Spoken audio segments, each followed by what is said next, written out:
راستی من این برادرم بسیار ناراضیم.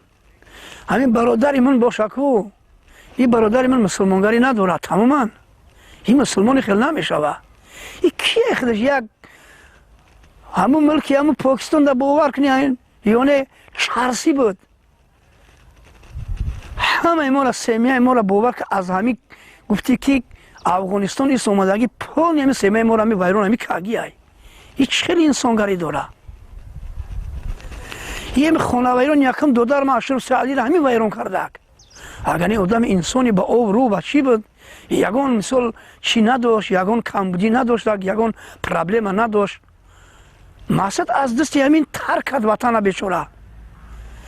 یا که بچه ما را چخیل بلا در روسیه دعوتش کرده است. بچه من چخیل های چخیل مسلمان های چی کار میکنه در جایی که با پدرش کار کنه فایده برسونه با عمکش فایده میرسونه این چخیل مسلمان های